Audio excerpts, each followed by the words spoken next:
Hello students, welcome to Magnet Brains. This is Anamika Singh. कैसे हैं बेटा आप सभी? मैं आशा करती हूँ कि आप सभी बहुत अच्छे होंगे और हाजिर हो चुके होंगे इस प्यारे से सेशन में, इस प्यारी सी वीडियो में, जहां मैं आप सभी के लिए लेकर आई हूँ हमारा जो बायोलॉजी का चैप्टर चल रहा है क्लास 9 का, नियंत्रण एवं समन्वय। इसके बेटा मोस्ट इंपॉर्टेंट क्वेश्चंस अभी नहीं हुए हैं, मैंने सोचा कि आज इसी का एक वीडियो लेकर आती हूँ और आपके इस चैप्टर से रिलेटेड जितने भी इंपॉर्टेंट क्वेश्चंस बन सकते हैं और उसमें जितनी डिटेलिंग में हम जा सकते हैं, मैंने निर्णय लिया कि आज हम वही पढ़ेंगे। तो चलिए फिर स्टार्ट करते हैं आज के सेशन को। इसे स्टार्ट करने के पहले मैं आप सभी को हमारे चैनल के बारे में कुछ इन्फॉर्मेशन देना चाहती हूँ, जानकारी देना चाहती हूँ। बहुत ध्यान से सुनिएगा बेटा। यदि आप क्लास 6 से लेकर 12th में किसी भी क्लास में है ना, magnet brains Hindi medium channel पर आप अपने सब्जेक्ट की क्लासेस अटेंड कर सकते हैं। किसी भी क्लास को देखने के लिए आपको कोई कोर्स बिल्कुल भी परचेस नहीं करना होगा और ना ही किसी तरह की कोई पेमेंट करनी होगी, क्योंकि मैग्नेट ब्रेन्स प्रोवाइड कराता है क्वालिटी एजुकेशन, वो बिल्कुल फ्री ऑफ कॉस्ट। इसी के साथ मैं आपको बताना चाहती हूँ कि हमारे चैनल पर बेटा जितनी भी क्लासेस होती है ना, वो सब अरेंज फॉर्मेट में होती है, जहाँ बेसिक से लेकर एडवांस लेवल हम लेकर चलते हैं और आपके सारे डाउट्स करते हैं सॉल्व। अब बात आती है, बच्चे पूछते हैं कि मैम जो आप हमें पढ़ा रहे हैं और जो आप हमें पढ़ा चुके हैं, इन सब के नोट्स कहाँ से मिलेंगे? बेटा नोट्स की लिंक आपको नीचे मिलेगी डिस्क्रिप्शन बॉक्स में, वहां से आप ई नोट्स, ई बुक दोनों ही चीजें अच्छे से डाउनलोड कर सकते हैं। ओके, स्टार्ट करते हैं। और हाँ भाई, इंग्लिश मीडियम चैनल भी है, जो बच्चे साइंस इंग्लिश में पढ़ना चाहते हैं और अदर सब्जेक्ट भी इंग्लिश में पढ़ना चाहते हैं हिंदी छोड़ के, क्योंकि हिंदी इंग्लिश मीडियम में हिंदी में ही पढ़ाई जाएगी। अगर आप इंग्लिश में अपनी स्टडी करना चाहते हैं तो आप हमारे इंग्लिश मीडियम वाले चैनल पर जा सकते हैं, जहां केजी से लेकर क्लास 12 तक की क्लासेस फ्री ऑफ कॉस्ट हम प्रोवाइड कराते हैं। तो चलिए अब इसी अच्छी सी बात से स्टार्ट करते हैं आज के इस सेशन को, जहां मैं लेकर आई हूँ आज आप सभी के लिए मोस्ट इंपॉर्टेंट क्वेश्चंस। चैप्टर का नाम क्या है हमारा? नियंत्रण एवं समन्वय। और ये है आज का हमारा फर्स्ट क्वेश्चन। तो पहले तो मैं यही कहूंगी कि भाई चैप्टर अच्छे से पढ़ो। क्या कहूंगी मैं? कि भाई चैप्टर अच्छे से पढ़ो। यदि आप चैप्टर बहुत अच्छे से पढ़ते हो तो बेटा ध्यान से सुनिए, ऐसे क्वेश्चन पर वो कुछ नहीं लगने वाले, मतलब बिल्कुल लाइन में नहीं लगेंगे, सब बढ़िया अच्छे तरीके से आप आंसर दे सकोगे। समझ रहे हो? तो बस इसीलिए मैं आपको बोलती हूँ हमेशा चैप्टर अच्छे से पढ़ोगे तो दुनिया का कोई भी क्वेश्चन आए आप अच्छे से इसका आंसर दे सकते हो। पहला क्वेश्चन हमारा ये है कि बेटा प्रतिवर्ती क्रिया क्या है? इंग्लिश में जिसे हम रिफ्लेक्स एक्शन कहते हैं। ये रिफ्लेक्स एक्शन क्या होता है तो मैं आपको बताना चाहती हूँ। कुछ ऐसी अनैच्छिक क्रियाएं होती हैं, इनवॉलंटरी एक्शंस जिसे हम बोलते हैं, जिनका हमारे ऊपर कंट्रोल नहीं होता और ये अचानक से होती है, ऑल ऑफ सडन होने वाली ये क्रियाएं होती हैं। जैसे किसी गर्म चीज पर हाथ लगते ही हमारे हाथ का झटके से पीछे आ जाना। समझ पा रहे हो? ये एक बड़ा ही प्यारा सा एग्जाम्पल है। जैसे किसी नुकीली चीज का जैसे ही हमारे आंख के पास आती है, हम बिल्कुल अपनी आंखें बंद करके पीछे हट जाते हैं। तो कुछ ऐसी चीजें जो बिल्कुल अनैच्छिक हो, इनवॉलंटरी और बिल्कुल अचानक से हो। समझ पा रहे हो कि किसी गर्म चीज पर जैसे ही हाथ लगा, झटके से हाथ को पीछे कर दिया, तो ये अनैच्छिक क्रियाएं होती हैं जो अचानक से होती है। लेकिन मैम रिफ्लेक्स एक्शन को फिर नियंत्रित कौन करता है? चलो इसे मैं अति लघुत्तम प्रश्न में प्रॉपर अरेंज करके आपको पढ़ाती हूँ, ठीक है? मनुष्य या प्राणियों के शरीर में वे अनैच्छिक क्रियाएं जो कि किसी प्रेरणा या उद्दीपन हो या फिर किसी प्रतिक्रिया के रूप में होती है, उसी को हम क्या बोलते हैं? रिफ्लेक्स एक्शन कहते हैं, या फिर बेटा प्रतिवर्ती क्रिया कहते हैं।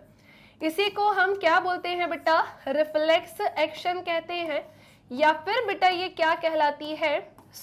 या फिर ये प्रतिवर्ती क्रिया कहलाती है। ओके, मनुष्य या प्राणियों के शरीर में अनैच्छिक क्रियाएं यानी कि इनवॉलंटरी रिएक्शंस हम बोल सकते हैं, जो कि किसी प्रेरणा या उद्दीपन, जो कि उद्दीप्त या जागृत होता है, या फिर किसी प्रतिक्रिया के रूप में या फिर किसी रिएक्शन के रूप में होती है, उसी को हम क्या बोलते हैं? प्रतिवर्ती क्रिया, रिफ्लेक्स एक्शन कहते हैं। और एक चीज का हमेशा ध्यान रखेंगे बेटा आप सभी कि ये जो प्रतिवर्ती क्रियाएं होती हैं, अनैच्छिक क्रियाएं जो होती हैं, और ये अचानक से होती हैं। कैसे होती हैं? ये अचानक से होने वाली क्रियाएं होती हैं। देखो आपको ये तो पता है ना कि कुछ क्रियाएं ऐसी होती है जो हमारी इच्छा पर निर्भर है, फॉर एग्जाम्पल अगर मेरा मन कर रहा है तो मैं सामने देख के पढ़ा रही हूँ। फॉर एग्जाम्पल अगर मेरा मन करेगा तो भाई मैं तो इधर ही देख कर पढ़ाऊंगी। भाई मुझे लिखना है, मुझे बेटा आप सभी को प्रॉपर तरीके से लिख के पढ़ाना है, तो मैं क्या करूंगी, इधर लिखूंगी ना और इधर देखूंगी। तो ये मेरी इच्छा पर निर्भर हुआ। क्या ये पॉसिबल है कि मैं यहाँ लिख रही हूँ ऑल ऑफ सडन मेरी गर्दन ऐसे पीछे हो जाए? अगर हुई ना तो लिटरली डर जाना आप लोग, क्योंकि ये कोई नॉर्मल बात नहीं होगी। समझ रहे हो कि मैं ऐसे लिख रही हूँ फिर मैं घूर के ऐसे देखूंगी, तो वो एक डेंजरस चीज हो जाएगी। हालांकि ऐसा होगा नहीं। क्यों? क्योंकि ये सारी चीजें हम पर निर्भर करती हैं।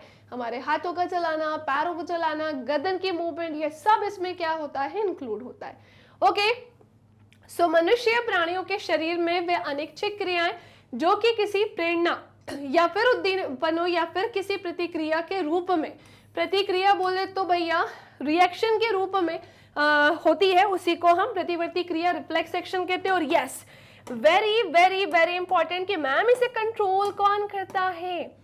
इस प्रतिवर्ती क्रिया को कंट्रोल करने का काम कौन करता है? इसे नियंत्रित करने का काम कौन करता है? तो बेटा हमारे शरीर में क्या पाया जाता है? सो हमारे शरीर में होता है सेंट्रल नर्वस सिस्टम, जिसे हम हिंदी में क्या बोलते हैं बेटा? सो जिसे हम हिंदी में केंद्रीय तंत्रिका तंत्र कहते हैं। क्या कहते हैं? सो जिसे हम हिंदी में केंद्रीय तंत्रिका तंत्र कहते हैं, जो कि किस नाम से जाना जाता है? CNS। और इसी में ही एक मेन पार्ट होता है, और वो क्या होता है बेटा? सो वो होता है हमारा स्पाइनल कॉर्ड। क्या होता है? स्पाइनल कॉर्ड, जिसे हम क्या बोलते हैं बेटा? तो जिसे हम मेरुरज्जु बोलते हैं। समझ पा रहे हो? और ये क्या करता है भाई? मेरुरज्जु स्पाइनल कॉर्ड ही प्रतिवर्ती क्रियाओं को, अचानक से होने वाली अनैच्छिक क्रियाओं को क्या करता है बेटा? नियंत्रित करता है। सो ये था हमारा पहला क्वेश्चन। ऐसे ही हम सारे क्वेश्चन पूरा डिटेल में जाकर पढ़ेंगे, ताकि दुनिया का कोई भी क्वेश्चन अगर उससे रिलेटेड आए तो मेरे क्लास 10th के प्यारे प्यारे से बच्चे इसका आंसर दे सकें। डन? और हाँ भाई, इसी बात पे वीडियो को लाइक नहीं किया है तो जल्दी से जाओ जाकर लाइक कर दो, शेयर नहीं किया है तो शेयर कर दो। ओके, सो चलिए स्टार्ट करते हैं आज का सेकंड क्वेश्चन। ये है हमारा आज का सेकंड क्वेश्चन। भैया मास्टर ग्रंथि का नाम क्या है और इसे मास्टर ग्रंथि क्यों कहते हैं? मास्टर ग्रंथि इंग्लिश में ये क्या कहलाती है चंगू मंगू? सो इंग्लिश में तो इसे हम भाई मास्टर ग्लैंड कहते हैं। क्या कहते हैं? सो इंग्लिश में ये क्या होती है? मास्टर ग्लैंड कहती है। और एक्चुअली में क्वेश्चन ये है कि इसे मास्टर ग्लैंड कहते क्यों है? देखो एक बात बताओ, जैसे मैं आपको पढ़ा रही हूँ तो मैं आपकी मैम हूं ना, तो मेरे मैम होने के पीछे एक रीजन है। आप मुझसे पढ़ रहे हो, क्लास 10th में हो, तो आपका मुझसे पढ़ने के पीछे भी एक रीजन है कि भाई क्लास 10th में हो, क्लास 9th में हो, साइंस आती है, पढ़ना है, तो भाई मैग्नेट ब्रेन्स में चलते हैं, अनामिका मैम से पढ़ते हैं। तो ये आपका अपना सोचने का तरीका है और आपने मुझे उसके लिए चूज किया है, और मेरे लिए मैंने सारे बच्चों को चूज किया है। तो बात आती है कि मैं आपकी मैम बन गई, वैसे ही मास्टर ग्रंथि है, मास्टर ग्लैंड होती है, तो मैं एक टीचर हूं आपके लिए, जो आपकी चीजों को क्या कर रही हूँ, बहुत इजी वे में आपको प्रोवाइड करा रही हूँ। वैसे ही मास्टर ग्लैंड क्यों है? क्योंकि ये पूरे शरीर में जितनी भी ग्लैंड्स होती हैं उसे कंट्रोल करने का काम करती है, उसे नियंत्रित सही तरीके से चलाने में उसकी सहायता करती हैं।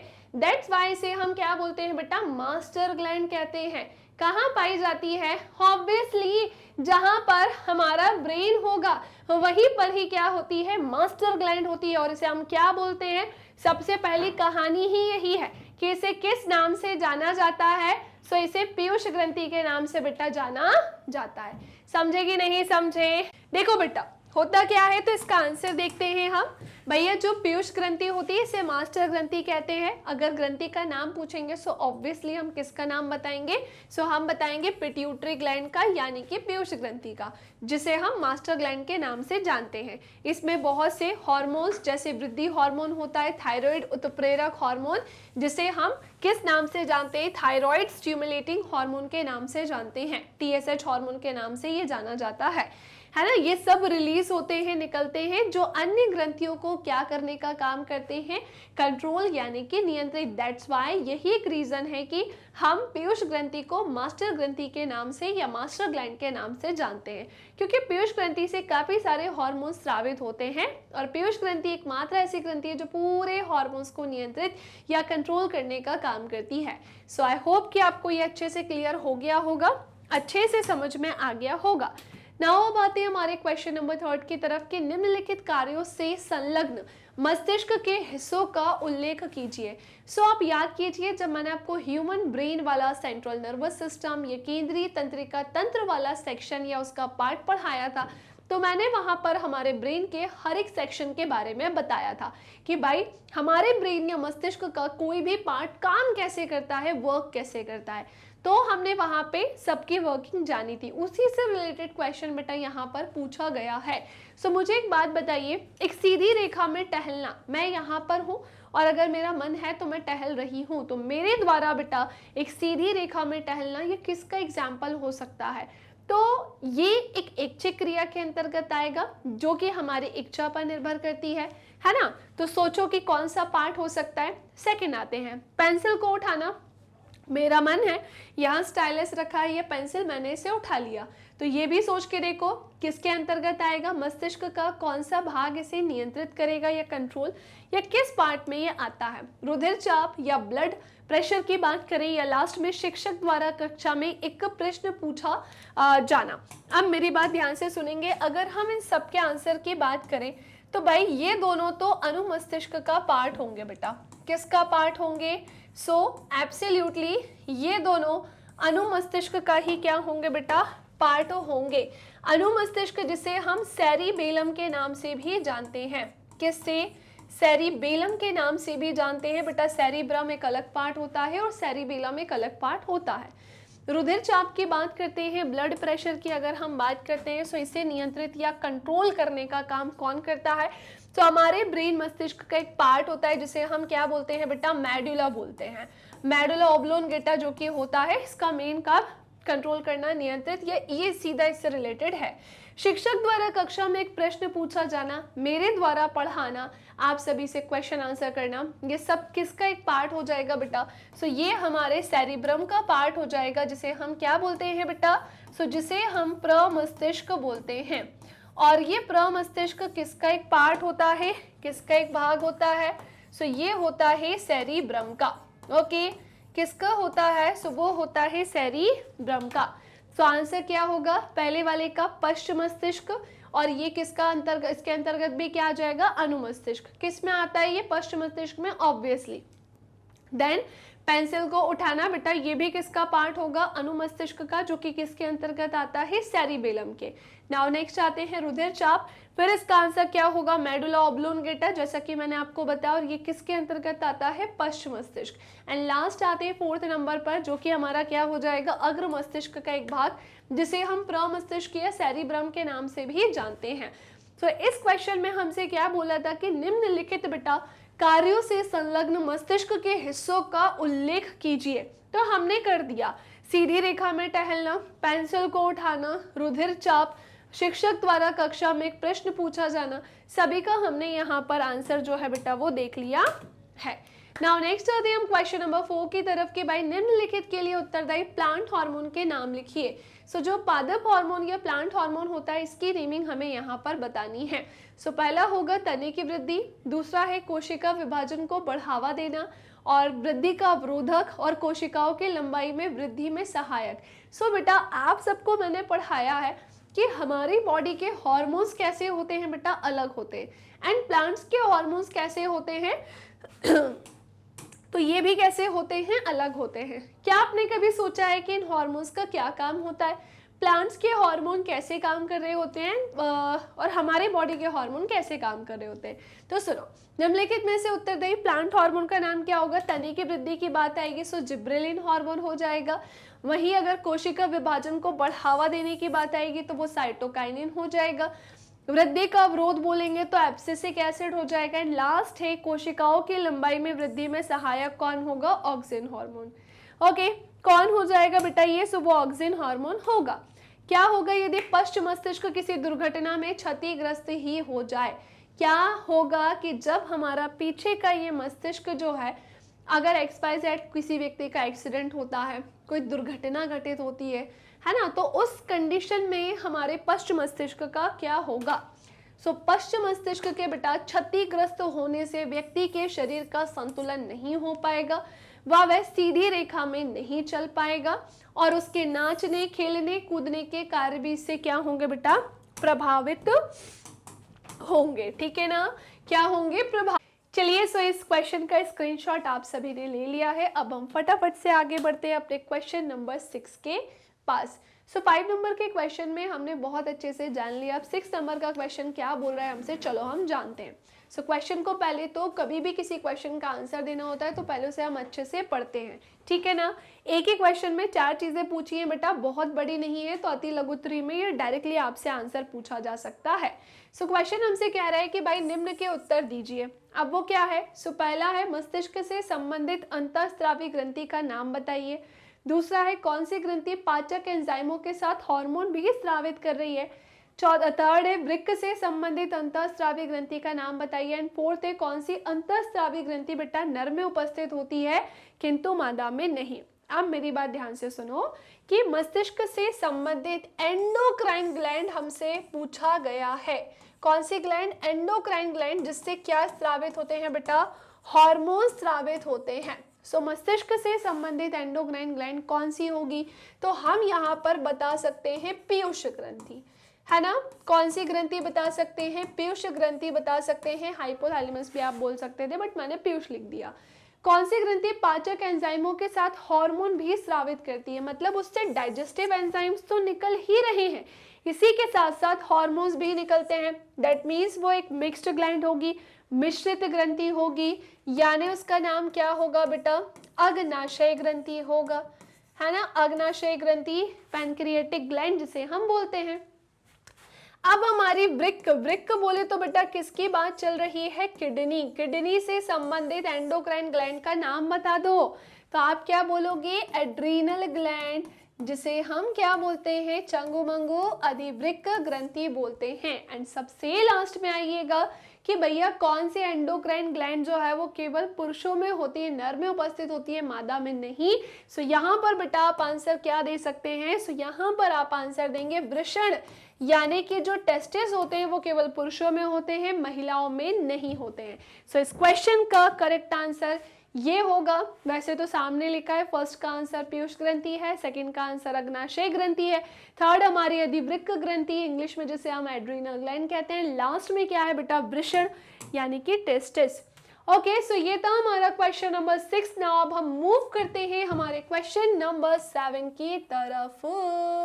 भाई मानव मस्तिष्क के उस भाग का नाम बताइए जो सोचने का कार्य करता है, और इस भाग के द्वारा 2 प्रमुख कार्य लिखिए। मैं तो तुम्हें बहुत सारे इसके काम बता दूंगी, है ना।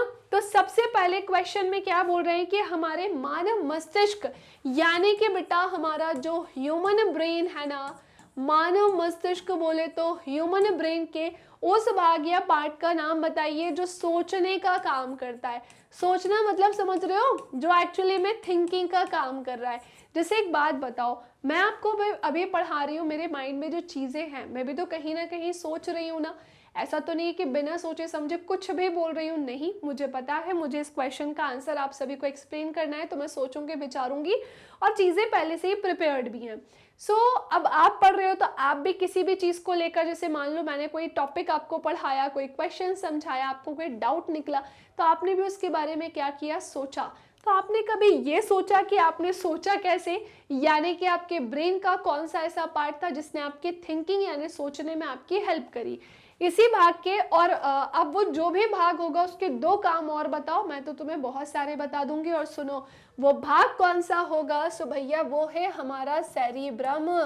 कौन सा भाग है बेटा वो हमारा? सो ध्यान से सुनेंगे, वो है हमारा सेरिब्रम। कौन सा भाग है वो हमारा? सो भैया वो है सेरिब्रम, जो कि और किस नाम से जाना जाता है? सो भैया ये प्रमस्तिष्क के नाम से जाना जाता है। किसका भाग? सो ये है अग्र मस्तिष्क का भाग, है ना, जो हमारा फोर ब्रेन है ना, हमारा जो अग्र मस्तिष्क है उसी का ये भाग है। हमारे मस्तिष्क का सबसे बड़ा और सबसे विकसित भाग ही सेरिब्रम होता है। तो सुनो, अग्र मस्तिष्क, प्रमस्तिष्क मानव मस्तिष्क का प्रमुख सोचने वाला भाग होता है। ये भाग सोचने के अलावा इसके अतिरिक्त ध्यान हो गया, मेमोरी स्मृति हो गई, अधिगम हो गया, निर्णय हो गए, तर्क, इन सब से ये संबंधित होता है। चाहे गणना करना हो जैसे कैलकुलेशन, तार्किक योग्यता हो गई, या फिर सोचना है तो सोचना तो हमने जान ही लिया, मेमोरी, स्मरण, सब कुछ। जहां पर भी बुद्धि की बात आ जाए सो बुद्धि का केंद्र ही क्या होता है, हमारे मस्तिष्क का एक पार्ट, हमारे मस्तिष्क का एक भाग जिसे हम सेरिब्रम कहते हैं। ओके, सो सेरिब्रम बोल दो या फिर प्रमस्तिष्क बोल दो, ये दोनों ही अग्र मस्तिष्क का ही भाग है और दोनों एक ही है, और ये मस्तिष्क का सबसे बड़ा और सबसे विकसित भाग होता है बेटा। सो ये भी हमारे अति लघुत्तरी का क्वेश्चन होता है। डन। टोटल हमने अति लघुत्तरी में 7 क्वेश्चंस देखे, छोटे छोटे से क्वेश्चन थे, फटाफट से हमने इसके आंसर कर दिए। अब बोल रहे हैं क्वेश्चन नंबर 8। हमारे सामने 4 चीजें दी हैं, आपको मेनली इसकी क्या बतानी है बेटा, वर्किंग बतानी है। आपको मेनली इसके क्या बताने हैं बेटा, काम बताने हैं। समझे कि नहीं? अब वो 4 चीजें कौन कौन सी है?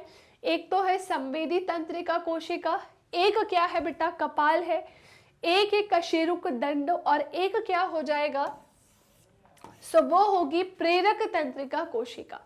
अब मैम ये चारों के बारे में हम कितना लिखें? 1 लाइन, ज्यादा से ज्यादा तो 1.5 लाइन, है ना, इससे ज्यादा आपको नहीं लिख रहा है, 1.5 से 2 लाइन तक, बस इतना इनफ है। ओके, सो सबसे पहले आते हैं हम संवेदी तंत्रिका कोशिका की तरफ। ठीक है, क्या कहा मैंने आप सभी से? संवेदी तंत्रिका कोशिका बेटा ये है हमारे जो संवेदी आवेग होते हैं ना, आवेग बोले तो एक तरीके से आप पता है क्या बोल सकते हो, इंफॉर्मेशन, इंफॉर्मेशन जिसे हम क्या कह देंगे, जानकारी। ठीक है, जिसे हम क्या कहेंगे बेटा, जानकारी। ठीक है, तो ये संवेदी अंगों को ग्राही यानी जो रिसेप्टर होते हैं ना, जैसे हमारी स्किन, हमारी त्वचा है, इससे केंद्रीय तंत्रिका तंत्र तक पहुंचाने का काम करते हैं। सिंपली जो इन्फॉर्मेशन होती है ना, उसे हमारे जो ग्राही रिसेप्टर्स होते हैं, जो इन्फॉर्मेशन को ले लेते हैं, रिसीव कर लेते हैं, उसको कहाँ पर पहुंचा देते हैं बेटा, CNS, सेंट्रल नर्वस सिस्टम। और वेरी इंपॉर्टेंट, उस पर भी ना 2 चीजों के पास, एक कॉर्ड हो जाएगा ब्रेन, और एक किसे पहुंचाएंगे, स्पाइनल कॉर्ड। समझे? एक होगा ब्रेन और एक क्या हो जाएगा, स्पाइनल कॉर्ड। ठीक है, सो हमने पहली कहानी जान ली संवेदी तंत्रिका कोशिका के बारे में। कोई कंफ्यूजन तो नहीं है ना कि भैया जो संवेदी आवेग होते हैं इनको ग्राही जैसे त्वचा हो गई से केंद्रीय तंत्रिका तंत्र तक पहुंचाने का काम किया जाता है। फिर कपाल क्या होता है, सो ये मस्तिष्क के पास स्थित, क्या बोला है कि भैया हमारे ये है मस्तिष्क यानी कि ब्रेन के पास स्थित एक अस्थिर संरचना होती है जो मस्तिष्क को यांत्रिक चोट तथा आघात से सुरक्षा प्रदान करता है। वहीं कशेरुक दंड ये मेरुदंड के चारों ओर उपस्थित एक सुरक्षात्मक अस्थिर आवरण होता है जो हमारे शरीर को मैकेनिकल स्ट्रेंथ यानी यांत्रिक सहायता प्रदान करता है। वहीं प्रेरक तंत्रिका कोशिका ये केंद्रीय तंत्रिका तंत्र से प्रेरक आवेगों यानी इंफॉर्मेशन को जो विशिष्ट प्रभावक होते हैं, जैसे हमारी पेशी तंतु हो गई या ग्रंथि कोशिकाएं हो गई, इन तक पहुंचाने का क्या करता है, काम करता है। सो 4 चीजें इसमें जिससे हम जो हमसे पूछी थी हमने सिंपली हार्डली इसके 2 लाइन में आंसर दे दिए। ओके, सो नेक्स्ट क्वेश्चन की तरफ चलते हैं। अब हम हमारा देखेंगे क्वेश्चन नंबर 9। अभी इसके पहले क्वेश्चन नंबर 8 था, क्वेश्चन नंबर 9 की तरफ चलते हैं। हार्मोन के क्या बोल रहे हैं बेटा कि भैया हार्मोन के विशिष्ट गुण बता दो कि विशेष गुण क्या होते हैं। तो पहली बात तो गुण तो इसके ढेर सारे, क्योंकि हार्मोन अगर नहीं होते तो हमारा शरीर इस तरह से काम नहीं करता। हार्मोन हमारी मेटाबॉलिक एक्टिविटीज, उपापचय क्रियाओं को भी नियंत्रित करता है। हमारे शरीर के अलग अलग ग्लैंड्स, हमारे शरीर की अलग अलग ग्रंथि से हार्मोन स्रावित होते हैं और एक विशिष्ट कार्य के लिए होते हैं। अब वो हार्मोन कौन कौन से होते हैं तो ये तो हम जान चुके हैं। लेकिन क्वेश्चन में अभी हार्मोन्स के बारे में स्पेसिफिकली पूछा, एक एक का नाम नहीं पूछा, केवल इतना बोल रहे हैं कि हार्मोन के विशिष्ट गुण क्या है। तो हम क्या बोलेंगे, ये विशिष्ट रासायनिक संदेश वाहक होते हैं। बिल्कुल सही, ये क्या होते हैं, रासायनिक संदेश वाहक होते हैं।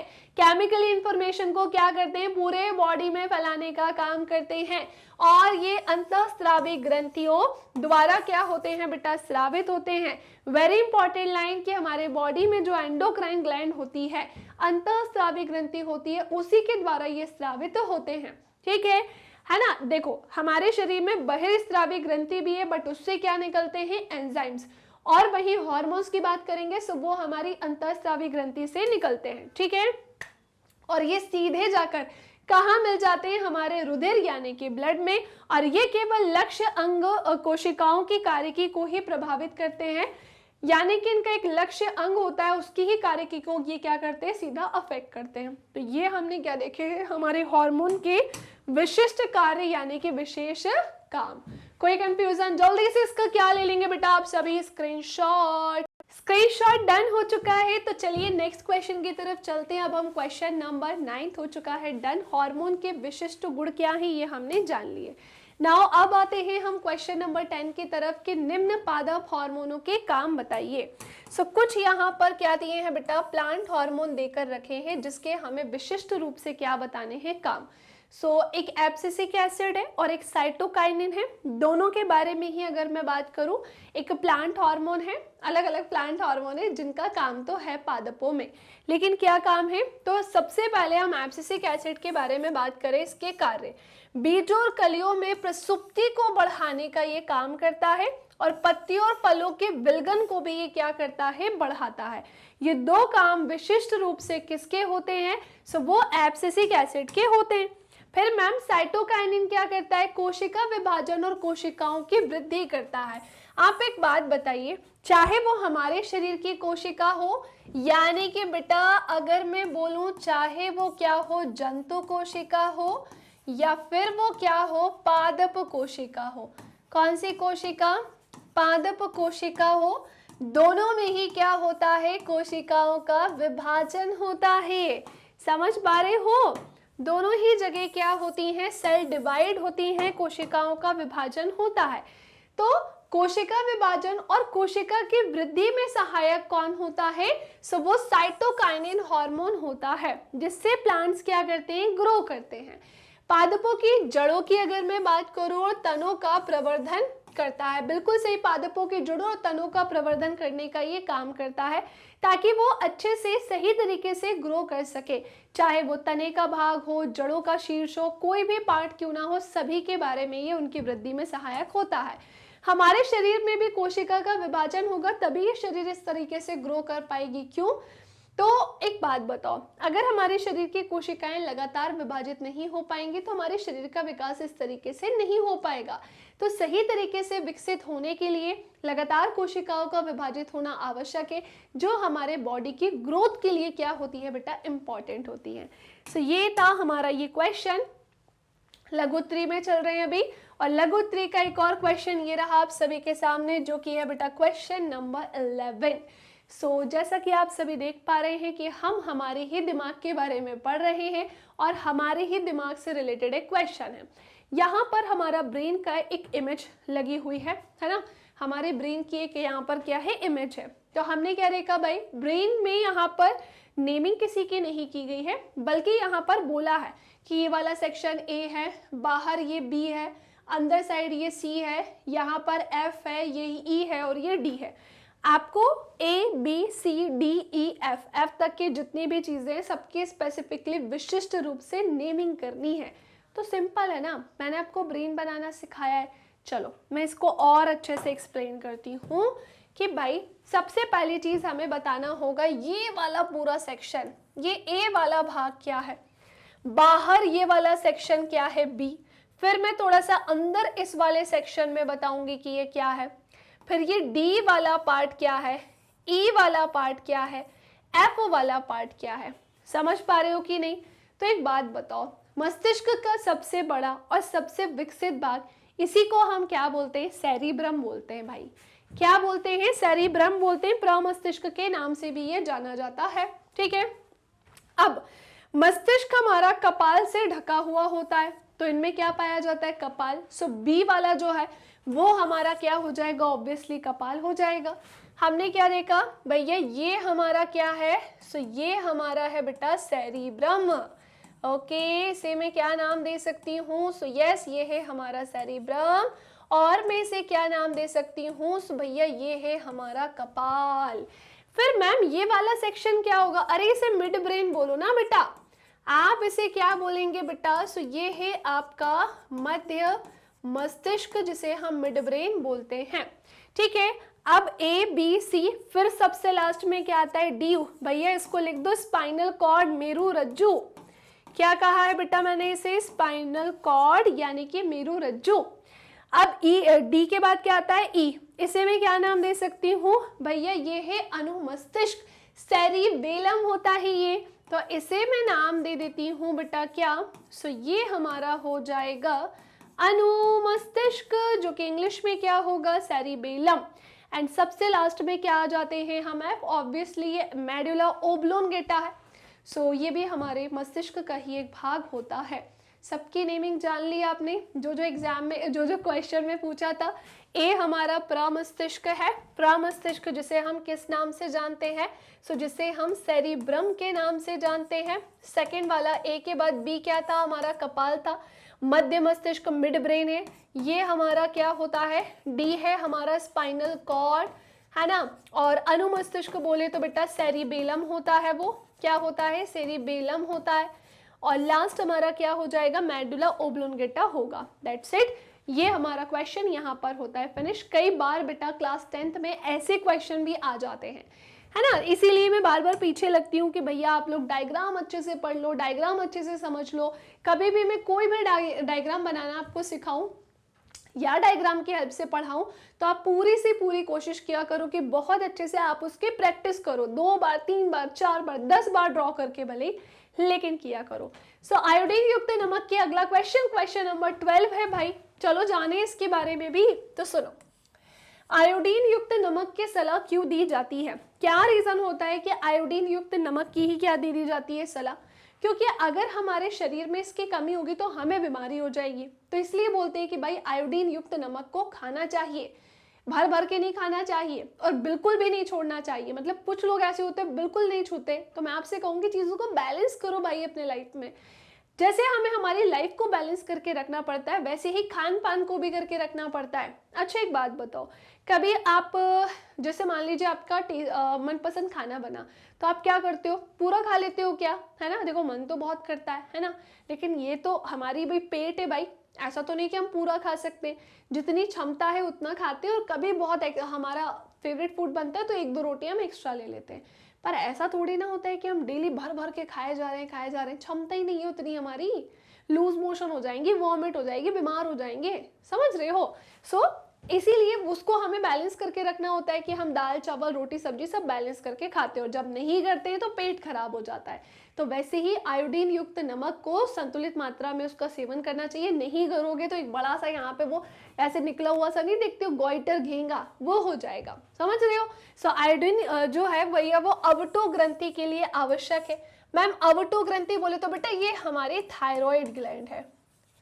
क्या बोला है मैंने आपसे कि भैया ये हमारी थायराइड ग्लैंड है ना। अवटो ग्रंथि बोले तो थायराइड ग्लैंड होगी, जो कहाँ पाई जाती है बेटा, हमारे गले में पाई जाती है। क्लियर, जो कहाँ पाई जाती है, हमारे गले में पाई जाती है। ठीक है, ये ग्रंथि कार्बोहाइड्रेट, वसा व प्रोटीन के उपापचय के लिए थायरोक्सिन नामक हार्मोन स्रावित करती है। तो पहली बात तो हमारी अवटो ग्रंथि थायराइड ग्लैंड से थायरोक्सिन हार्मोन स्रावित होता है। क्या होता है, थायरोक्सिन हार्मोन स्रावित होता है। और ये क्या काम करता है, तो भैया ये जो ग्रंथि है, चाहे वो कार्बोहाइड्रेट्स हो, चाहे वो वसा हो, प्रोटीन, इसके उपापचय के लिए ही थायरोक्सिन हार्मोन को स्रावित करता है, जो कि संतुलित विकास व वृद्धि के लिए उत्तरदायी है। ऑब्वियसली अगर ये चीजें हमारे बॉडी में रहेंगी तो हमारे बॉडी का बैलेंस्ड क्या हो जाएगा भाई, डेवलपमेंट। और हमारे बॉडी की क्या होगी, ग्रोथ होगी। आयोडीन की कमी से ही क्या होता है, अब मान लीजिए ठीक है ये सब कहानी तो हमने जान ली, लेकिन इन केस हमारे बॉडी में आयोडीन की कमी होती है तो क्या होगा भाई, बीमारी होगी। आप एक बात बताओ, आपके शरीर में चीजें कम से कम होती जा रही है तो आप बीमार नहीं होगे। टाइम टू टाइम खाना ना खाना, पानी ना पीना, तो भाई बीमारी तो होगी। तो ऐसे ही अगर तुम्हारे बॉडी में आयोडीन की कमी है तो तुम्हें गॉइटर यानी घेंगा रोग होता है, और अतः आयोडीन युक्त नमक खाने की सलाह इसीलिए दी जाती है ताकि ये बीमारी व्यक्ति को ना हो। समझ पाए, क्योंकि हमारे जो अवटो ग्रंथि होती है ना, उसमें छोटे छोटे बहुत सारे फॉलिकल्स, पुट्टिकाएं होती हैं जो आयोडीन युक्त घोल से भरी हुई होती है, मतलब उनमें आयोडीन युक्त घोल पाया जाता है। अब अगर शरीर में आयोडीन की कमी होगी तो वो पुट्टिकाएं अपने साइज को इंक्रीज करती हैं और एक बीमारी को जन्म दे देती हैं जिसे हम गॉइटर घेंगा रोग बोलते हैं। ओके, सो ये था हमारा क्वेश्चन नंबर 12। नाउ अब हम आते हैं क्वेश्चन नंबर 13 की तरफ। ठीक है बेटा, सो यस, ये है हमारा क्वेश्चन नंबर 13 कि भाई मनुष्य के प्रमस्तिष्क के काम हमें यहाँ पर बताने हैं और ये हमें लघुत्रय में बताना है। हमारे ब्रेन में जो सेरिब्रम है ना, उसका काम हमें यहाँ पर बताना है। किसका काम बताना है बेटा, हमारे ब्रेन का जो लार्जेस्ट पार्ट है ना और मोस्ट डेवलप्ड पार्ट, यानी सबसे बड़ा सबसे विकसित भाग सेरिब्रम, उसी का हमें यहाँ पर क्या बताना है, काम। तो सुनो, मस्तिष्क के प्रमस्तिष्क के काम ये रहे आप सभी के सामने। जहां पहला क्या बोल रहा है, ये समस्त ऐच्छिक क्रियाओं का नियमन एवं नियंत्रण करता है। बिल्कुल सही बोला है, हमारी इच्छा से होने वाली क्रियाओं को ये नियंत्रित करता है, उसको सही तरीके से रेगुलेट करता है, उसका नियमन करने का ये काम करता है। जैसे मैं आपको अभी पढ़ा रही हूँ, बिल्कुल सिस्टमैटिकली पढ़ा रही हूँ मेरी ब्रेन की हेल्प से, सेरिब्रम की हेल्प से। समझ रहे हो, क्योंकि सेरिब्रम ने क्या किया है, मैं जो अपनी इच्छा से आप सबको पढ़ा रही हूँ उसे बहुत अच्छे से रेगुलेट कर दिया, उसका नियमन कर दिया और उसे कंट्रोल कर दिया। पहला पॉइंट डन। दूसरा पॉइंट, ये बुद्धि, विचार, स्मृति, एक्सपीरियंस, अनुभव एवं मनोभाव आदि का क्या होता है, सेंटर, केंद्र होता है। जहां पर भी दिमाग लगाने वाली चीजें आ जाएं तो समझ जाना कि उन सबका सेंटर यानी केंद्र क्या होता है बेटा, प्रमस्तिष्क होता है। ओके, जिन मनुष्यों में इसका विकास कम होता है वो मंद बुद्धि होते हैं। ऑब्वियसली जरूरी नहीं है कि सबकी बॉडी में सारे पार्ट्स डेवलप ही हो, कुछ ऐसे भी होते हैं जिनके ये पार्ट सही तरीके से विकसित या डेवलप्ड नहीं होते, तो ऐसे व्यक्ति क्या होते हैं, मंद बुद्धि की कैटेगरी में आते हैं। मंद बुद्धि में पता है क्या होता है, जैसे फॉर एग्जाम्पल मैं अभी आप सबको पढ़ा रही हूँ और आपके बगल में कोई ऐसा व्यक्ति या लड़का या लड़की कोई भी बैठा है जो मंद बुद्धि है, तो आप जो चीजें एक बार में समझ जाओगे ना, उसको समझने में टाइम लगेगा, मतलब वो चीजें कैच ही नहीं कर पाएगा। अब कुछ स्टूडेंट्स ये मत सोचना कि यार मैं भी तो एक बार में नहीं समझ पाता, तो मैं भी क्या मंद बुद्धि हूँ। मंद बुद्धि व्यक्ति जो होता है वो देखते से ही पहचान में आ जाता है, बात करने से समझ में आ जाता है कि यार इस बच्चे को कोई ना कोई प्रॉब्लम तो है। ठीक है, तो अगर आप में से वे स्टूडेंट्स जिन्हें एक बार में चीजें समझ में नहीं आती है, रिक्वेस्ट है कि ये मत बोलने लगना कि मैम मैं भी मंद बुद्धि हूँ, नहीं बेटा, है ना, क्योंकि पर्सन टू पर्सन डिपेंड करता है। आपको चीजें थोड़ा सा स्लो समझ में आती है तो ठीक है, क्योंकि आपने अपना दिमाग यूज ही वैसे किया है। जैसे एक टॉपर होता है, वो अपना दिमाग ज्यादा से ज्यादा यूज करता है, बहुत ज्यादा टाइम देता है अपनी स्टडी को, चीजें बिल्कुल अरेंज रखता है, लेकिन हर बच्चा वो नहीं करता ना। लेकिन पढ़ने में एफर्ट्स जरूर लगा सकते हो आप, है कि नहीं। सो ये तंत्रिका तंत्र के अन्य शेष भागों को नियंत्रित करने का काम करता है। यस, ये भी इसका एक काम होता है। और ये लाइन तो यहाँ लिख ही लेना कि मस्तिष्क का सबसे बड़ा भाग है। क्या बोलना चाह रही हूं मैं, मस्तिष्क का सबसे बड़ा भाग, मस्तिष्क का सबसे बड़ा भाग। क्लियर। और एक और पॉइंट लिखना, मस्तिष्क का सबसे विकसित भाग। समझ पा रहे हो, क्या लिखोगे, मस्तिष्क का सबसे विकसित भाग। क्लियर, मस्तिष्क का सबसे विकसित भाग। ठीक है, चलिए भैया, दैट्स इट। जल्दी से इसका स्क्रीनशॉट ले लो, फिर हम बढ़ेंगे आगे की तरफ। अब देखेंगे हम हमारा क्वेश्चन नंबर 14। लो भैया, एक और प्लांट हार्मोन आ गया, साइटोकाइनिन क्या हो जाएगा, ये एक प्लांट हार्मोन है, यानी कि ये क्या होगा बेटा, पादप हार्मोन हो जाएगा। समझ पा रहे हो, इसके हमें 4 काम यहाँ पर बताने। क्या होंगे, पहला काम, बीज अंकुरण को प्रेरित करता है। देखो, एक छोटा सा बीज फूटता है, अंकुरित तो होता है, तभी तो वो एक प्लांट में, फिर ट्री में धीरे धीरे करके कन्वर्ट होता है।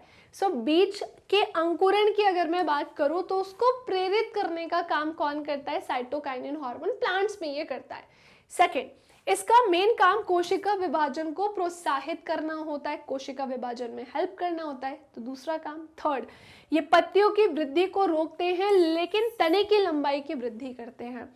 और ये प्रोटीन निर्माण में भी क्या होते हैं बेटा? सहायक होते हैं। सो क्वेश्चन नंबर 14 हमसे साइटोकाइनिन एक प्लांट हार्मोन के बारे में पूछा था, जिसकी पूरी कहानी मैम ने आपको बता दी कि भाई साइटोकाइनिन के 4 काम निम्नांकित है। बीज अंकुरण को प्रेरित करता है, इसका मेन काम सेल डिवीजन को प्रोत्साहित करना होता है, तभी तो पादप क्या कर सकेगा? वृद्धि कर सकेगा, उसका विकास हो सकेगा। समझ रहे हो? पत्तियों की वृद्धि को रोकेगा और तने की लंबाई में वृद्धि करेगा, तभी किसका विकास हो पाएगा? तभी तो पादप की भी क्या हो पाएगी बेटा? वृद्धि हो पाएगी। समझ पाए कि नहीं? एंड लास्ट, ये प्रोटीन निर्माण में भी हेल्पफुल होते हैं। मानव मस्तिष्क के कोई 3 काम बता दो जल्दी से। अब आपको यहाँ मिक्सअप आंसर देना है, इंडिविजुअली ब्रेन के किसी पार्ट के बारे में ना बताकर हमारे ह्यूमन ब्रेन का कोई 3 काम अच्छे से बताना है।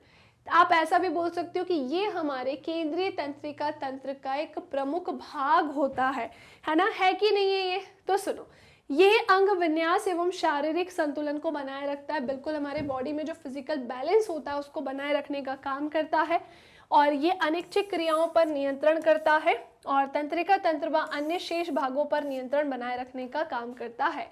तो चाहे हमारा तंत्रिका तंत्र हो यानी कि नर्वस सिस्टम हो, और शेष भाग जो है उसे नियंत्रित करने का ये काम करता है।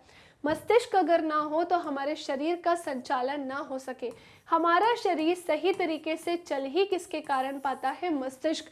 हम जो सही तरीके से निर्णय ले पाते हैं वो भी किसके कारण कर पाते हैं? मस्तिष्क। सो मस्तिष्क हमारे चलने, फिरने, उठने, बैठने, खांसने, सर दर्द को कंट्रोल करने, सोचने, गणना करने, कैलकुलेशन करने, मतलब हर एक चीज़ के लिए अगर हम देखें, मोस्टली चीज़ों के लिए ये क्या होता है? रिस्पॉन्सिबल होता है। ठीक है, तो ये था हमारा क्वेश्चन नंबर 15। अब यहाँ से हम सारे लॉन्ग आंसर्स पढ़ेंगे, जिसकी शुरुआत कर रही हूँ मैं यहाँ पर दीर्घ उत्तरीय प्रश्न से। सो ये है हमारा दीर्घ उत्तरीय प्रश्न, क्वेश्चन नंबर 16। भैया, थायराइड ग्रंथि से स्रावित आपको 2 हार्मोन के नाम बताने और उनके काम बताने। थायराइड ग्लैंड की बात करें, थायराइड ग्रंथि की अगर मैं बात करूं तो इसे हम अवटो ग्रंथि के नाम से भी जानते हैं। ठीक है, किस नाम से? अवटो ग्रंथि के नाम से भी जानते हैं। और इससे स्रावित होने वाले हमें 2 हार्मोन्स की नेमिंग करनी है, और हमें क्या बताने हैं? उनके काम भी बताने हैं। तो सुनो, थायराइड ग्रंथि से स्रावित हार्मोन्स निम्नानुसार है। एक तो थायरोक्सिन होता है और एक थायरोकैल्सिटोनिन हार्मोन होता है। थायरोक्सिन तो आपने कई बार याद कर लिया होगा, थायरोकैल्सिटोनिन हार्मोन आपको याद नहीं होगा, तो मैं आपको बता देती हूँ। पहली बात तो इसका काम क्या होता है? जस्ट अभी पढ़ा, प्रोटीन, वसा। प्रोटीन को तो इंग्लिश में हम प्रोटीन ही कहते हैं। ठीक है, वसा बोले तो बेटा फैट, और कार्बोहाइड्रेट बोले तो कार्बोहाइड्रेट। क्लियर? कार्बोहाइड्रेट्स की उपापचय की दर को नियंत्रित करने का ये क्या करते हैं? काम करते हैं। ओके, ऊष्मा के उत्पादन को भी नियंत्रित करने का ये काम करते हैं। कौन? सो थायरोक्सिन हार्मोन। कहाँ से स्रावित होते हैं? हमारी अवटो ग्रंथि से, थायराइड ग्लैंड से स्रावित होते हैं। डन। नेक्स्ट आते हैं भाई थायरोकैल्सिटोनिन हार्मोन की तरफ। भाई इसका प्रमुख कार्य पता है क्या होता है?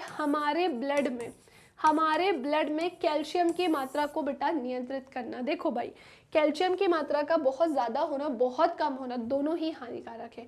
तो हमारे ब्लड में कैल्शियम लेवल को बैलेंस करने का ही काम कौन करता है? तो थायरोकैल्सिटोनिन हार्मोन करता है।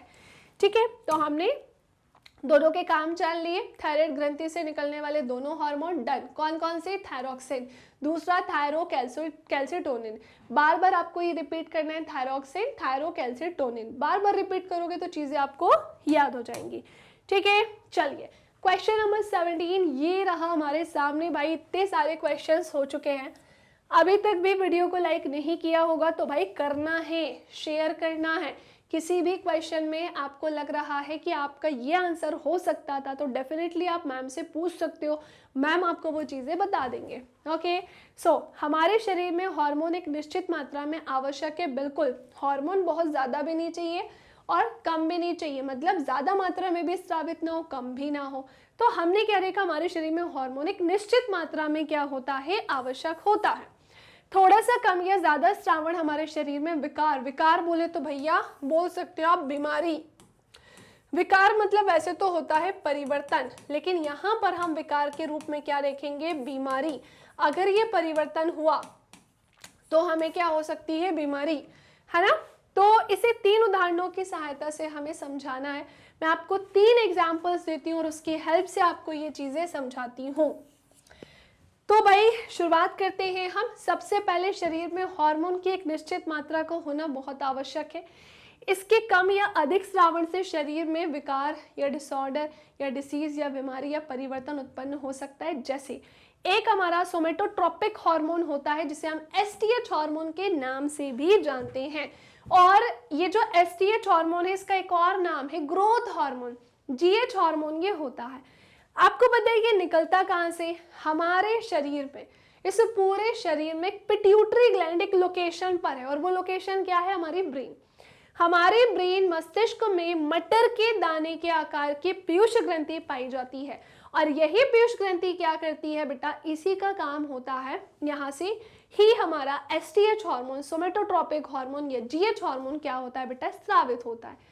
अब ये बेसिकली हमारी बॉडी के ग्रोथ से रिलेटेड है। ज़्यादा मात्रा में स्रावित होगा, व्यक्ति ज़रूरत से ज़्यादा लंबा हो जाएगा, और अगर बहुत कम मात्रा में स्रावित होगा तो व्यक्ति बौना ही रह जाएगा, उसकी हाइट ही नहीं बढ़ पाएगी, एज बढ़ती जाएगी। ऐसा नहीं है कि वो दिमागी तौर पर मैच्योर नहीं होगा, है ना, मेंटली सही नहीं होगा, होगा नॉर्मल की कैटेगरी में, बट उसकी हाइट या तो बहुत ज़्यादा बढ़ेगी या तो बिल्कुल घटी रहेगी, है ना, जिसे हम बौनापन या भीम कायता के नाम से जानते हैं। बौनापन बोले तो हाइट का बहुत कम होना, और एसटीएच हार्मोन ज़्यादा मात्रा में स्रावित होने से व्यक्ति का जरूरत से ज़्यादा लंबा होना। ठीक है, सो ऊतकों तथा हड्डियों की वृद्धियों को ये क्या करता है, नियंत्रित करता है, एवं प्रोटीन संश्लेषण को भी ये क्या करता है, प्रभावित करता है।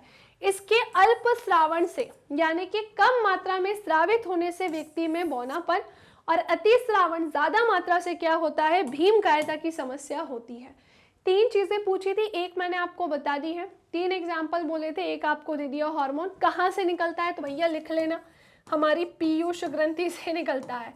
किससे, पिट्यूटरी ग्लैंड से, यानी कि पीयूष ग्रंथि से निकलने वाला ये एक हार्मोन होता है। ठीक है, चलिए अब आते हैं हम थायरॉक्सिन हार्मोन की तरफ। भैया थायरॉक्सिन हार्मोन कहाँ से स्रावित होता है, अवटो ग्रंथि से, थायराइड ग्लैंड से। सो मुख्यतः शरीर की उपापचय क्रियाओं का नियंत्रण तथा नियमन और नियंत्रण करता है, ये हमें अच्छे से पता है। अब बात आती है कि अगर थायरॉक्सिन का अल्प स्रावण होता है तो भाई क्या होगा, फिर हाइपोथायरॉयडिज्म होगा, और इसके अल्प श्रावण से, है ना, अल्प श्रावण से जड़ वामनता रोग उत्पन्न हो जाता है, जिससे व्यक्ति बाल्यावस्था में बच्चों में बौनापन आ जाता है, जिसमें क्या होता है, बाल्यावस्था में ही बच्चों में बौनापन की स्थिति देखने को मिलती है। और इसके अति श्रावण से पता है क्या होता है, सो ये हाइपरथायरॉयडिज्म कहते हैं, जिसे हम, अगर इसका कम श्रावण होगा तो इसे हम हाइपोथायरॉयडिज्म कहेंगे, जिसमें एक बीमारी होती है जिसे हम जड़ वामनता कहते हैं, जहां पर एक बच्चा बाल्यावस्था में ही बौना रह जाता है, बढ़ ही नहीं पाता, ग्रोथ नहीं कर पाता। और अगर हम थायरॉक्सिन के ज़्यादा मात्रा में श्रावण होता है तो इसके लिए एक वर्ड है जिसे हम हाइपरथायरॉयडिज्म कहते हैं। इसमें क्या होता है, नेत्रोत्सेंदी घेंगा रोग होता है, और जिसमें रोगी के नेत्र जो है वो चौड़े और नेत्र गोलक, यानी कि जो आईबॉल होती है इसके नीचे श्लेष्म के संचित हो जाने से ये बाहर की तरफ उभरे नजर आते हैं। हमने क्या जाना, हमने ये जाना कि इसके अतिस्रावण से नेत्रोत्सेंदी रोग, घेंगा रोग उत्पन्न हो जाता है, जो बेसिकली हमारी आईज की एक डिसीज होती है, जिसमें रोगी के नेत्र या आई थोड़ी सी चौड़ी हो जाती हैं, है ना, फैल जाती हैं, और जो आईबॉल होती है उसके नीचे श्लेष्म के संचित हो जाने से, श्लेष्म बोले तो एक तरीके से म्यूकस, वो स्टोर हो जाने के कारण ये बाहर की तरफ उभरा हुआ सा हमें नजर आता है। ठीक है, ये कब होता है, जब थायरॉक्सिन कैसा होता है, तो अति श्रावण, ज्यादा मात्रा में स्रावित होगा, और कम मात्रा में होगा तो भी हमने जान लिया। अल्प बोले तो बेटा न्यून, अल्प बोले तो न्यून, और न्यून बोले तो आप कह सकते हो कम, और अति बोले तो आप क्या बोल सकते हो, ध्यान से सुनेंगे, अति बोले तो आप क्या बोल सकते हो, ज्यादा। ओके, कोई कंफ्यूजन? चलो भाई, सो ये स्क्रीनशॉट यहाँ पर डन हो गया होगा, चीज़ें आपको क्लियर हो गई होंगी, चीज़ें आपको अच्छे से समझ में आ गई होंगी। नाउ अब आते हैं हम हमारे क्वेश्चन नंबर 18 की तरफ कि भाई पादपों में नियंत्रण एवं समन्वय की जो क्रिया होती है वो जंतुओं से भिन्न होती है। आपको 4 अंतर देने। देखो इसलिए होती है, पहली बात तो ये जानो कि ऐसा होता क्यों है कि जो प्लांट्स होते हैं यानी कि जो पादप होते हैं उनमें नियंत्रण एवं समन्वय जो होता है यानी कि कंट्रोल एंड कोऑर्डिनेशन जो होता है, नियंत्रण एवं समन्वय की जो क्रिया होती है वो जंतुओं से भिन्न होती है। आपको 4 अंतर बताना है। क्यों? क्योंकि प्लांट्स, पहली बात तो उनके पास हमारी तरह से प्रॉपर सिस्टम नहीं है जैसा कि हमारे पास होता है। प्लांट्स अपना अलग तरीके से काम करते हैं, उनका श्वसन का तरीका, उनका उत्सर्जन का तरीका, उनका पाचन का तरीका वैसा नहीं होता ना जैसे हमारा साथ होता है। तो इनमें कंट्रोल एंड कोऑर्डिनेशन का तरीका भी कैसा होगा, डिफरेंट होगा। चलो हम 4 अंतर इसको लेकर देखते हैं। जैसे यहाँ पर मैंने लिखा है पादप की गति के बारे में और यहाँ पर मैंने लिखा है जंतु की गति के बारे में, तभी तो मैं आपको इनमें क्या बता पाऊंगी, अंतर। सो पादपों में नियंत्रण एवं समन्वय की जो क्रिया है वो जंतुओं से भिन्न होती है। 4 अंतर आपके सामने, जहाँ सबसे पहला है कि भाई पादपों में तंत्रिका तंत्र ही नहीं पाया जाता है, तो नियंत्रण एवं समन्वय कैसे होगा इसमें, इस तरीके से तो नहीं होगा। सो पादपों में नियंत्रण एवं समन्वय के लिए तंत्रिका तंत्र की आवश्यकता बिल्कुल भी नहीं चाहिए। इनकी कोशिकाएं ऊतक ही आपस में सही तरीके से कोऑर्डिनेट करती हैं, वहाँ पे कंट्रोल का काम होता है। और भी कई सारी प्रोसेस, जैसे इनमें भी क्या होता है, खाना बनाने की प्रक्रिया स्वपोषीय होते हैं, तो सब मिलके आपस में कंट्रोल एंड कोऑर्डिनेशन का काम कर लेते हैं। पर स्पेसिफिकली विशिष्ट रूप से इनके पास क्या नहीं होता, नर्वस सिस्टम नहीं होता। हमारे में क्या पाया जाता है, तो हमारे में तंत्रिका तंत्र प्रेजेंट होता है, नर्वस सिस्टम होता है। ठीक है, इसमें विभिन्न जटिल कार्बनिक रासायनिक पदार्थ एक कोशिका से दूसरी कोशिका तक होते रहते हैं, जो पदार्थ में वृद्धि हो गई और विकास को प्रेरित करने का काम करते हैं। हार्मोन के स्रावण से समन्वय व नियंत्रण होता है। हमारे शरीर में जो ग्रंथियां होती हैं, ग्लैंड्स होती हैं, उनसे जो हार्मोन्स निकलते हैं बेटा, है ना, वो हार्मोन्स ही क्या करते हैं बेटा, नियंत्रण एवं समन्वय का काम करते हैं। तो 2 कहानी डन। 2 और जानते हैं। पादप के जड़ या तने के शीर्ष से स्रावित होते हैं। बिल्कुल सही बोला है कि जो रासायनिक पदार्थ होते हैं, जो केमिकल्स होते हैं, जो पादपों की वृद्धि के लिए इंपॉर्टेंट है, वो एक्चुअली में क्या होता है, पादप के जड़ या तने के शीर्ष से स्रावित होते हैं, अंतःस्रावी ग्रंथियों द्वारा स्रावित होते हैं। फिर हमने क्या देखा कि जो जंतु की गति होती है वो क्या होती है, अंतःस्रावी ग्रंथियों के द्वारा स्रावित होती है। और पादपों की गति की बात करें तो पादप के जड़ या तने के शीर्ष से ये स्रावित होते हैं, है ना। अब हमने क्या देखा, इनमें उद्दीपन जो होता है वो विद्युत रासायनिक रूप में एक कोशिका से दूसरी कोशिका में संचरित होता है। जैसे हमने छुई मुई का पौधा देखा था, उसका एग्जाम्पल देखा था, जैसे हमने उसे स्पर्श किया तो वो अपनी सभी जितने उसके हिस्से थे वो सभी क्या करते गए, मुरझाते गए। फिर थोड़ी देर बाद वो वापस से ओपन हो जाते हैं। क्यों? क्योंकि उसमें संचित जो पानी है उसकी आकृति में चेंज के कारण वो ये चीज़ कर पाता है। और एक कोशिका दूसरी कोशिका को इन्फॉर्मेशन, दूसरी तीसरी को, ऐसे करके ये पूरी प्रोसेस या फिर मैं कहूँ बेटा प्रक्रिया चलती है। और वही बात आती है जंतुओं में। सो उद्दीपन आवेग के रूप में, आवेग बोले तो बेटा इंफॉर्मेशन, ठीक है ना, इंफॉर्मेशन के रूप में एक न्यूरॉन से दूसरे न्यूरॉन में संचारित तो होता है। यानी कि यहाँ पर जो इंफॉर्मेशन होती है, फॉर एग्जांपल मैंने अगर किसी गर्म चीज़ पे हाथ रखा है, सो झटके से मेरा हाथ पीछे होगा, सो एक न्यूरॉन ने तेजी से इंफॉर्मेशन दूसरे को दी, ऐसे करके ये इंफॉर्मेशन जो है वो तेजी से सर्कुलेट होती है। समझ पाए कि नहीं? तो पादपों में नियंत्रण एवं समन्वय की क्रिया जंतुओं से भिन्न होती है। हमने हर एक चीज़ जो है वो जान ली है। तो नेक्स्ट आते हैं अब हम क्वेश्चन नंबर 19 की तरफ। भाई हार्मोन का नाम बताना है यहाँ पर, ठीक है। हार्मोनों के नाम बताइए जो निम्न अंतःस्रावी ग्रंथियों द्वारा स्रावित होते हैं, और निम्न कार्य भी लिखिए इनके, थायराइड ग्रंथि को लेकर, पीयूष ग्रंथि को लेकर और अग्नाशय ग्रंथि को लेकर। फिर से कह रही हूँ बेटा, क्वेश्चन को ध्यान से सुनना है, बहुत ध्यान से सुनो, समझो, घुमा फिरा के कहानी, बस क्वेश्चन देखो, एक बार पढ़ लोगे तो घुमा फिरा के कुछ भी पूछिए आप एग्जैक्टली आंसर दे सकते हो, ठीक है। सो हार्मोन का नाम बताइए। पहली बात, जो निम्न अंतः ग्रंथि आपके सामने है, अंतःस्रावी ग्रंथि आपके सामने, जैसे थायराइड, पीयूष और अग्नाशय, ठीक है। अब ये मत कहना मैम ये तो मिक्स्ड ग्लैंड है, भैया इससे हार्मोन भी स्रावित होता है, ठीक है। तो इनके हमें कार्य भी बताने, तो सुनो, सबसे पहले आते हैं हम थायराइड ग्लैंड, ये गले में स्थित होती है। ऑब्वियसली पहले तो तुम इसकी लोकेशन बताओ कि कहाँ होती है, गले में। इसे और किस नाम से जाना जाता है? सो बेटा हिंदी में तो हम इसे क्या कहेंगे, अवटु ग्रंथि कहेंगे। समझ पा रहे हो? हिंदी में इसे हम क्या कहेंगे, अवटु ग्रंथि। सो ये गले में स्थित होती है और इसके द्वारा थायरॉक्सिन हार्मोन क्या होता है बेटा, स्रावित होता है। कौन सा हार्मोन निकलता है इससे? थायरॉक्सिन हार्मोन निकलता है। और ये हार्मोन शरीर की जो मेटाबॉलिक एक्टिविटीज होती हैं उनका नियमन और नियंत्रण करते हैं, कंट्रोल एंड रेगुलेशन का काम करते हैं। जैसे हमने जाना था कार्बोहाइड्रेट, प्रोटीन, फैट, इन सभी का सही तरीके से उपापचय, नियंत्रण, नियमन करने का ये काम करता है, ठीक है। सो थायराइड ग्लैंड डन। नेक्स्ट आते हैं अब हम फिर पीयूष या पिट्यूटरी ग्लैंड। पीयूष ग्रंथि को हम मास्टर ग्रंथि भी कहते हैं। सो यस, ये हमारी ग्लैंड जो है ये मास्टर ग्लैंड के नाम से भी जानी जाती है। इसकी लोकेशन कहाँ है बेटा? सो ऑब्वियसली ये ग्लैंड कहाँ होती है, हमारे ब्रेन में होती है, यानी कि कहाँ होती है बेटा, हमारे मस्तिष्क में होती है। क्लियर? कहाँ होती है? सो यस, ये हमारे ब्रेन या मस्तिष्क में होती है।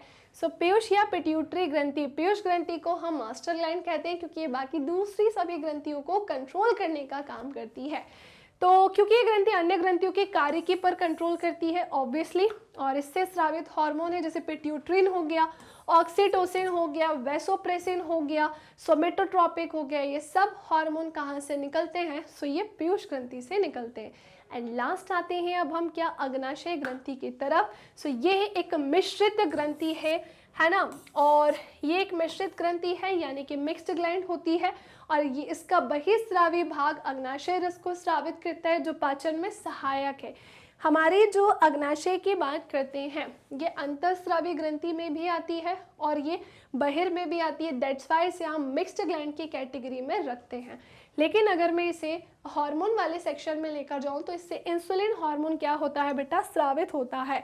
तो पहले तो हमने जाना कि एक्चुअली में ये क्या है, मिक्स्ड ग्लैंड है, और इसका बहिस्रावी भाग जो होता है वो अग्नाशय रस को स्रावित करता है, पैनक्रिएटिक जूस जिसे हम बोलते हैं, जो बेसिकली किस में हमारी हेल्प करता है, डाइजेशन, जैसे ट्रिप्सिन, जैसे एमाइलेज, जैसे लाइपेज, ये हमारे डाइजेशन में हेल्प करता है। कहाँ से स्रावित होते हैं एंजाइम या जूस? अग्नाशय ग्रंथि से होते हैं, ठीक है। इसका अंतःस्रावी भाग जो होता है वो लैंगरहैंस की द्वीपिकाओं का बना हुआ होता है, जिनकी बीटा कोशिकाएं जो होती है, बहुत ध्यान से सुनिएगा, बीटा सेल ही इंसुलिन एवं कोशिकाएं जो होती हैं वो ग्लूकागॉन का स्रावण करती है। इंसुलिन का स्रावण हमारे अग्नाशय की बीटा कोशिकाओं के द्वारा होता है, इस चीज़ का ध्यान रखना, ठीक है। तो ये था हमारा क्वेश्चन। एंड नाउ अब हम आते हैं हमारे बेटा आज के लास्ट क्वेश्चन की तरफ। सो ये है हमारा आज का लास्ट क्वेश्चन। क्या बोल रहा है ये लास्ट क्वेश्चन? कि जब एड्रेनलिन रुधिर से स्रावित तो होता है, क्या बोला है कि भैया जो एड्रेनल हार्मोन होता है ना, एड्रेनलिन हार्मोन जो होता है, जो एड्रीनल ग्लैंड अधिवृक्क ग्रंथि से निकलता है, तो ये जब रुधिर में स्रावित होता है तो हमारे शरीर में क्या अनुक्रिया होती है? तो सुनो, एड्रेनलिन रुधिर में स्रावित होता है और शरीर के विभिन्न भागों तक पहुंचा दिया जाता है। हृदय सहित यह लक्ष्य अंगों या विशिष्ट ऊतकों पर कार्य करता है। परिणाम स्वरूप हृदय की धड़कन बढ़ जाती है ताकि पेशियों को पर्याप्त मात्रा में ऑक्सीजन की आपूर्ति हो सके। हमारी मसल्स को क्या चाहिए? सही तरीके से काम करने के लिए ऑक्सीजन चाहिए, ठीक है।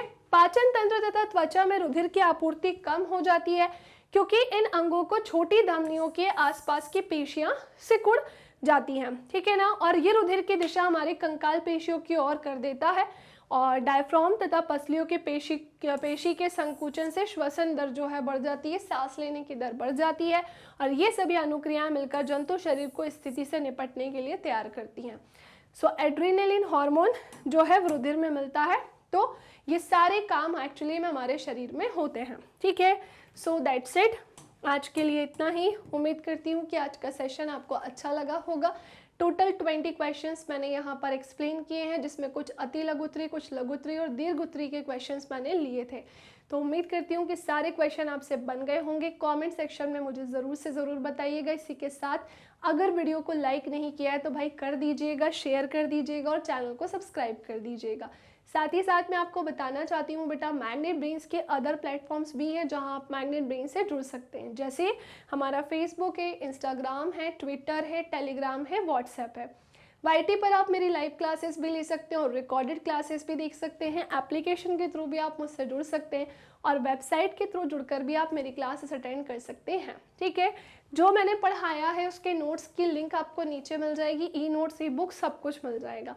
और ये है हमारे हिंदी और इंग्लिश मीडियम के टॉप कोर्सेज, जहाँ CBSE board, Delhi board, Bihar board, UP board, MP board, Rajasthan board, Vedic maths, crash course, spoken English, ये सब करवाते हैं हम कवर। सो आज के लिए इतना ही। फाइनली अब हमारा ये चैप्टर फिनिश हो गया। अब हम न्यू चैप्टर स्टार्ट करेंगे। तो मिलते हैं अब हम हमारे नेक्स्ट सेशन में। तब तक के लिए बेटा bye bye, take care, thank you class.